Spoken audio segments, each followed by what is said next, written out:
So thank you, Ali, and welcome all of you. Bundle of thanks to actually AIMS Consulting, who actually regularly gives us these opportunities to interact and learn from each other.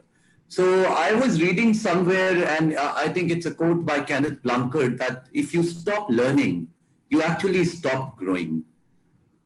Now, if we look at what has happened in the past 2 years, the word is very, very old, but if we just look at around the last 2 or 1.5 years, this pandemic has actually led us to reimagine everything we do. We are reimagining relationships, we are reimagining ourselves, health, which was not a priority, at least for Pakistanis a lot. We are conscious of it because a lot of doing this journey, a lot of us has actually lost very dear and near ones, friends, families, etc.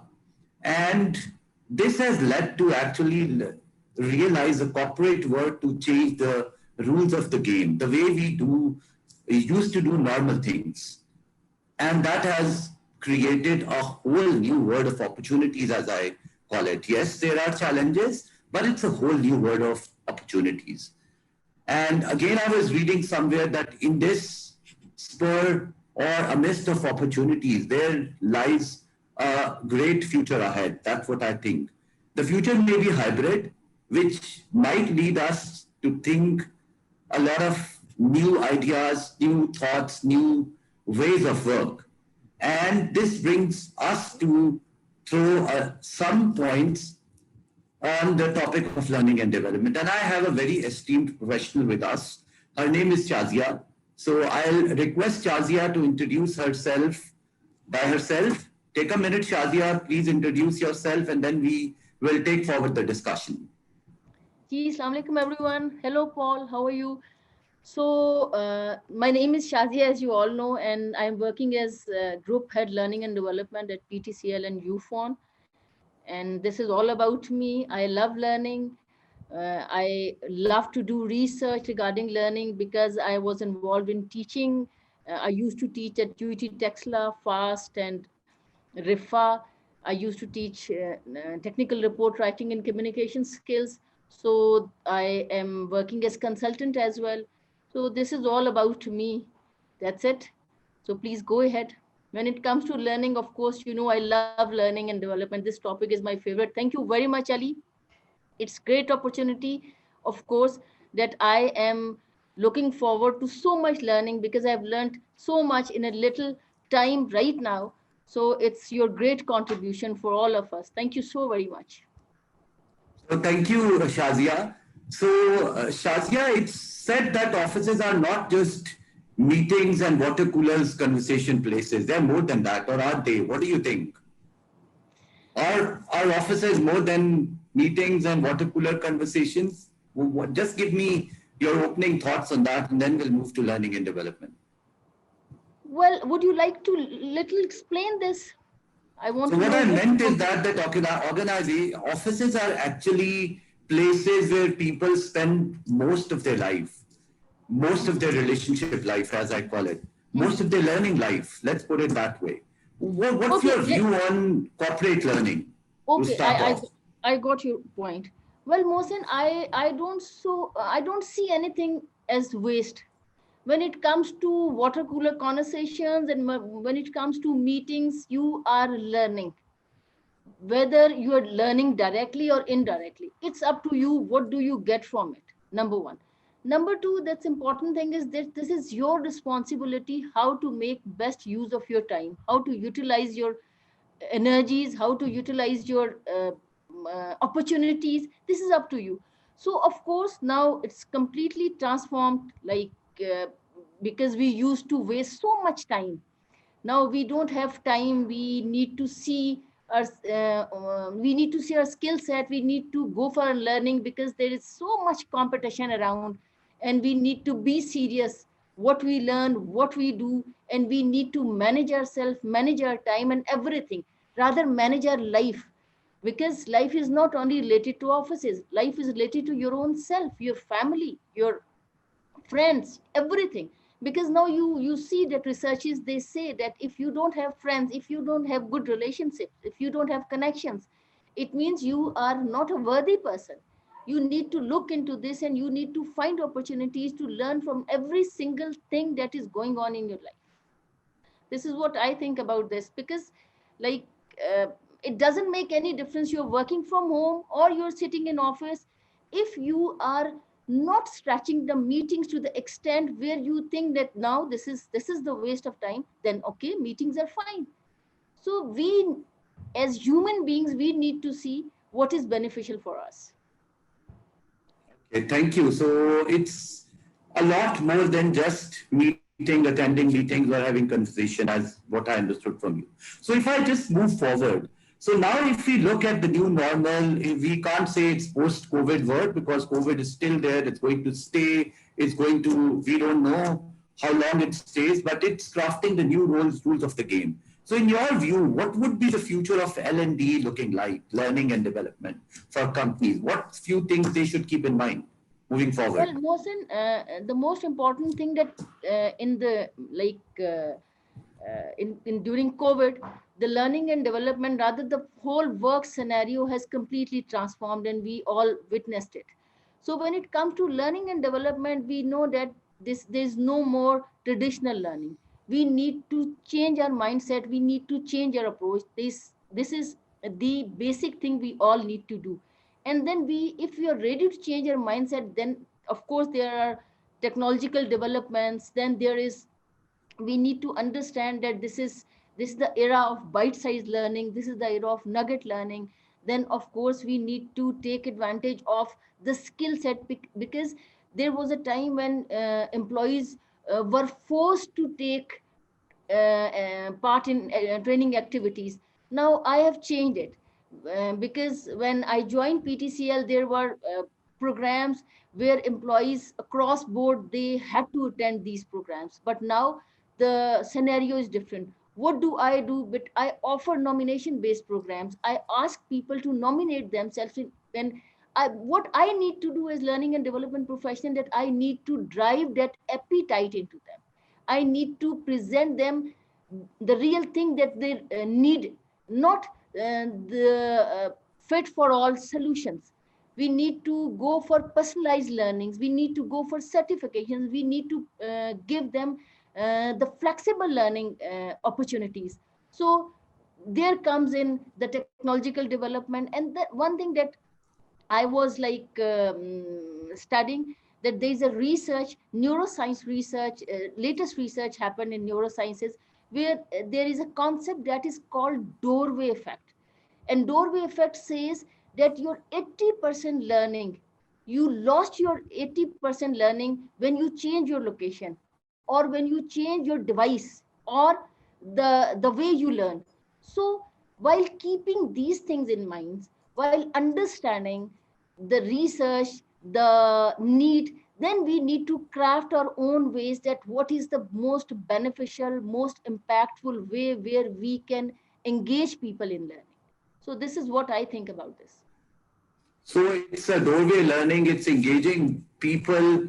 It's not very long drawn conversation. It's nugget and bite session, as you said. So that's great. So if we just move forward, so one thing, and maybe, and I need your views on it, so that it was said that when we used to have the physical training space, so one of the purpose served for those type of trainings was people used to interact. As it's called that man is a social being. I'm hesitating to call it as an animal, but man is a social being.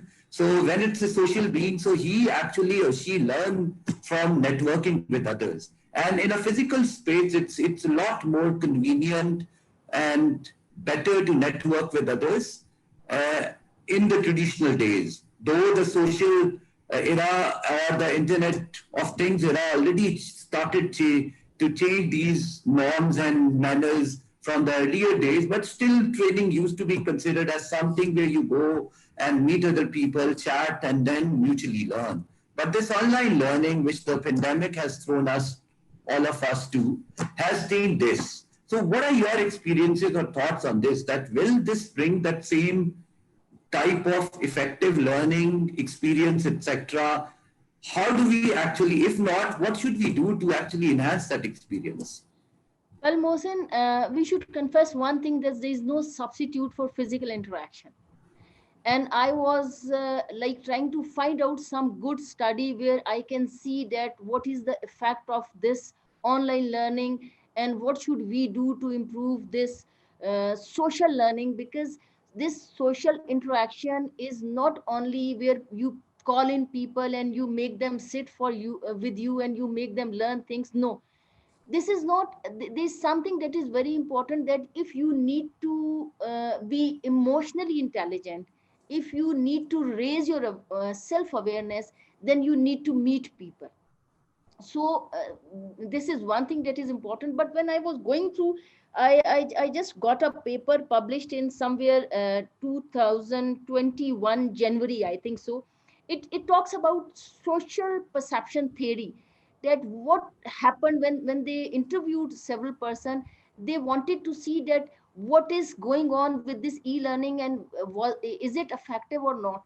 And then in the context of social presence theory, they came up with three things. There are three constructs actually. Number one is awareness, number two is cognitive social presence, and number three is effective social presence. When it comes to awareness and cognitive social presence, of course, you got to know different things, and you get information, you have plethora of things to know, because you have ready-made solutions of everything on Google and everywhere. And then when it comes to cognitive social presence, of course, you interact with people while doing some course digitally. Of course, you go to chat boxes and things like this. But when it comes to effective social presence, they say that effective social presence is mainly dealing with the emotional side, and these emotional connections are badly affecting due to this e-learning sort of things. Because in emotional connections you need humor, you need sarcasm, you paralanguage, self disclosure, and there's so many things. Community cohesion represents the extent to which participants see the group as community. So now, if we understand the problem, if we have seen, if we have diagnosed that, okay, there is one aspect that is emotional aspect and that is effective, so should we go completely to e-learning side, or we need to go for something that is blended or hybrid solution? So to me, what went good is blended learning solution, and I am going back to physical trainings, but not to the extent which I used to do earlier, because now I had to go with the mix.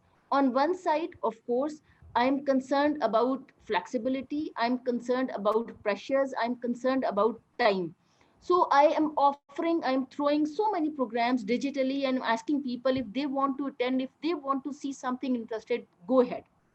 On the other side, I am calling them as well, because the social learning is the most important learning, and I want them to sit together, to to learn from each other, to learn from their surroundings, to see the care element, to understand the humor. Because right now when I was attending this, I was thinking that, okay, we are talking about so serious things, but we couldn't add any humor up till now, because we are concerned about time and this social medium and everything.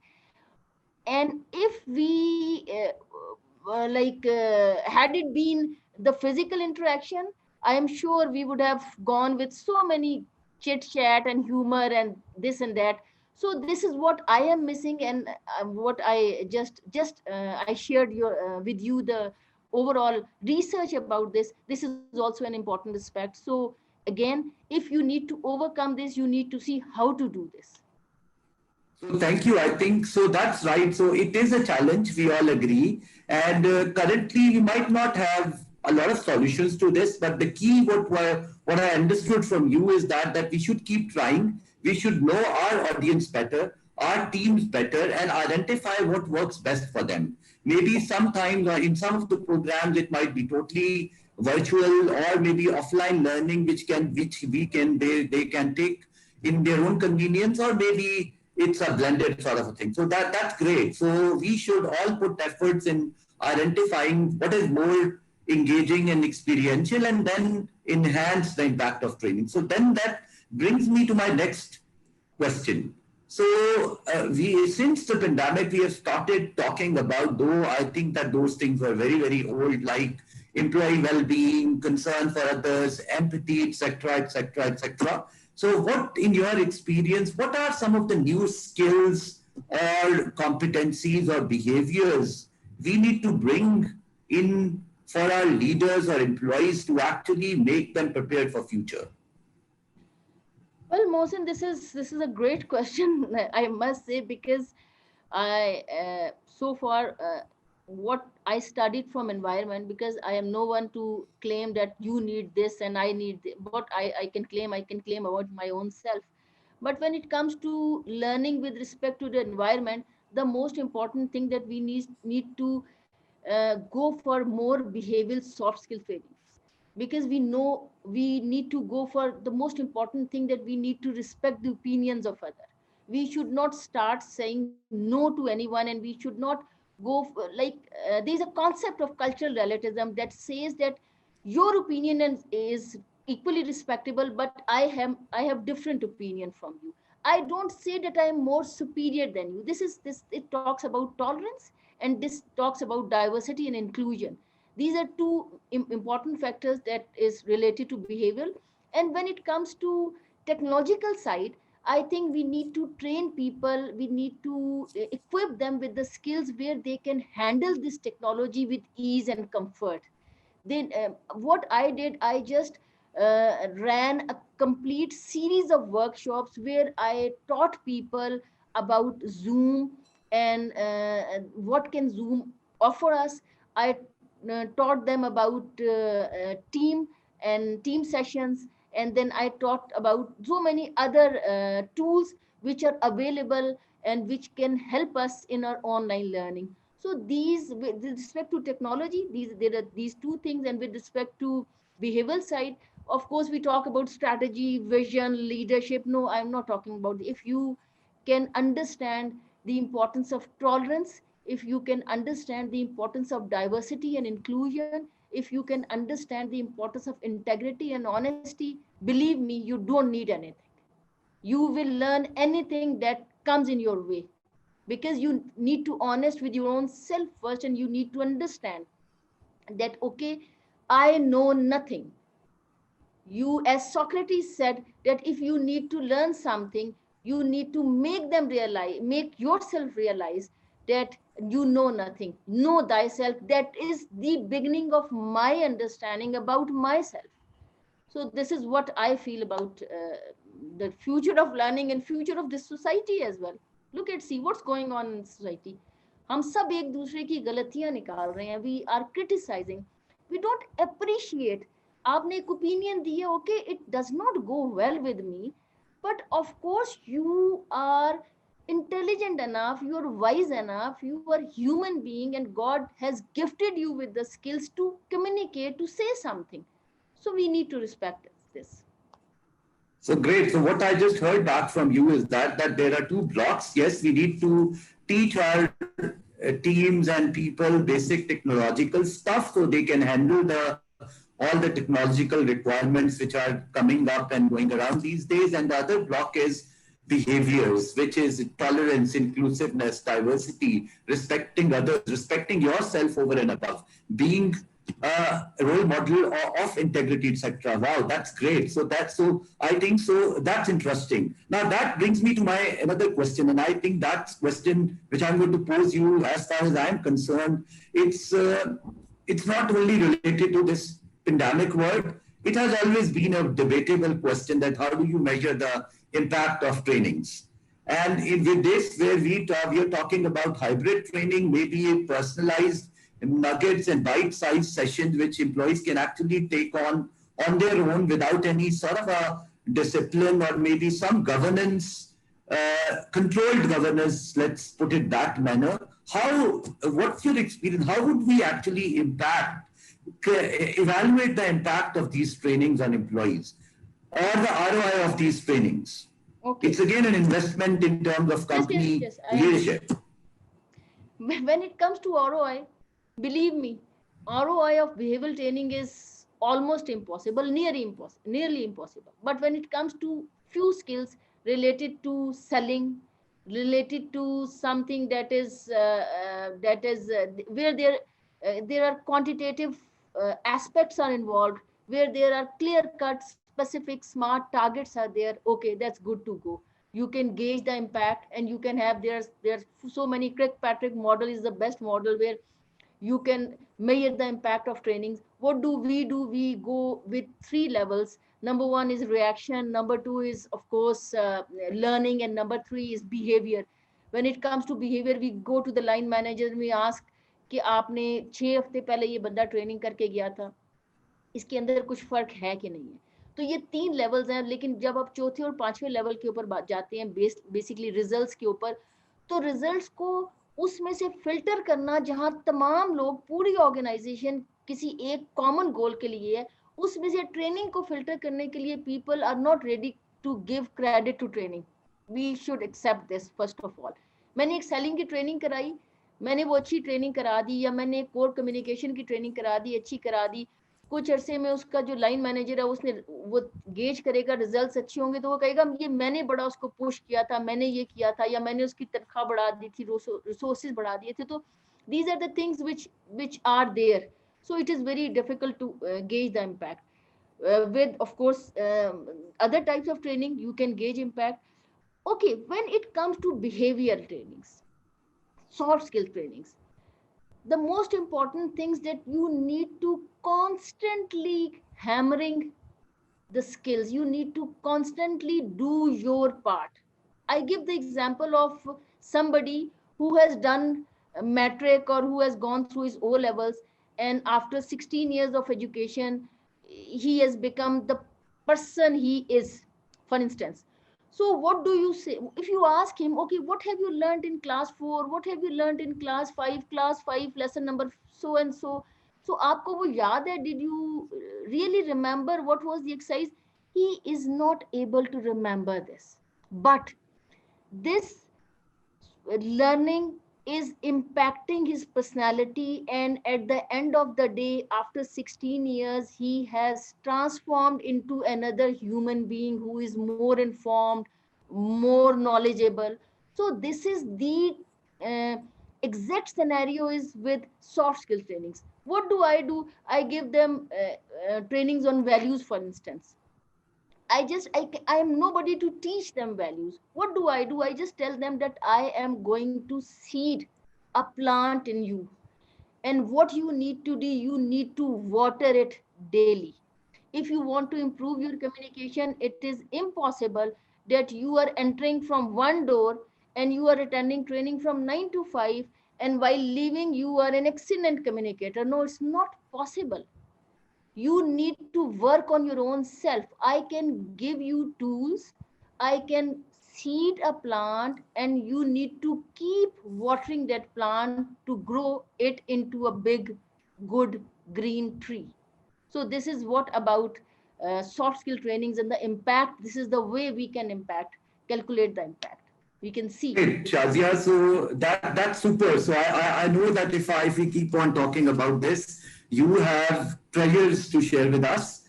But let's move forward. I just want your point on this one last item, and then I can summarize and wrap it up. I think we are about to close. So, what are your views on performance management in the hybrid world? Yes, for performance management, I think we should go with objectives. We should not go with the presence of employees. Of course, we at societal level we are not mature enough to understand that if this time is dedicated time for official work, I should be honest and should do this official work at home or wherever I am. So, of course, we need to go with hybrid. We need to set objectives in a way where it can be a lot easier for us to gauge their KPIs and to see the performance improvement. This is one aspect. We should go with hybrid. Of course, we should not go with the same situation where we were before COVID. So we need to understand, okay, there are few types of tasks which can be done at home as well. So if you give realistic timelines, and if you are able to set clear targets, then there we can very well go with hybrid environment. And then with performance improvement plan, or with performance management system, we can go with quarterly checkups, check-ins. And we do this, we have just adopted quarterly check-ins. We engage our employees in meetings where we give them the feedback about their performance, about their pace. And then where we find that the pace is not good, we just give them more energy, give them more motivation, or try to solve their issues. So performance, but one thing that is important in performance management system, that there are certain behavioral aspects in performance management system. There are certain leadership competencies which are very difficult to gauge if you are sitting in a silo and you are doing your work. So that needs to be addressed, and that needs to be uh, taken into account when we are planning this performance management system. Or how are we going to deal this in future? This is a big question with all of us. And I'll try to uh, I'll try to read, I'll try to study more about this, but this is a big question mark. Thank you, Shazia. I think yes, we have a lot of views, but time is ticking. So thanks a lot for all of your views. If I just now summarize on these two topics, so we started off with what is the best platform for training. So trainings, as Shazia has shared her views and experiences with us, it's going to, if it has to be successful, it has to be a blend of mediums. It has to be a mix of physical wherever possible with vaccinations, etc., and a lot norms and SOP following, and hybrid and maybe self-paced as well. If it's about what topics to be trained, so yes, it is about or technologizing our individuals and teams, as well as building competencies like inclusiveness, empathy, integrity, and tolerance above all, to help build a culture. And if it's about impact, right now that's a challenge. Yes, we have certain tools, but time will tell how can we actually better gauge the impact of training, and we all have a role to play in that. When it's about performance management, yes, we can use objectives and key results, more clear expectations, very clearly articulated things to measure an individual performance. And yet what we heard, or it's actually going around, what we know of is that measuring competencies and behaviors, which is a very strong element of a good performance management system, is a little bit challenged right now in when it comes to the pandemic world. But we will find the solution. So that's what it is. So I also would like to close with two comments. I have a long time back, I heard this from one of my coach and mentor, that if it is to be, it is up to me. My career is my responsibility. So even in the framework of learning and development, in spite of all these challenges, things going around us, if I want to learn, that's what also Shazia told us, that if I'm serious about myself as an employee, as an individual, it's pandemic or no pandemic, no one can actually stop me. So good luck to all of you. We will be available. We're all available on LinkedIn, Facebook, etc. You can reach us through in consulting and other channels, and whatever thirst you have about these topics, we would be more than happy to respond to you. Thank you. Allah Hafiz. Excuse me, Mohsen. There are a few Yeah, questions in the chat. Would you like to take these questions right now, or are we going to answer it afterwards? we will respond to them later on. Okay. Thank you very much. Thank you, everyone. Thank you, Mohsen. Nice talking to you. Thank you, Ali. Thank you, everyone.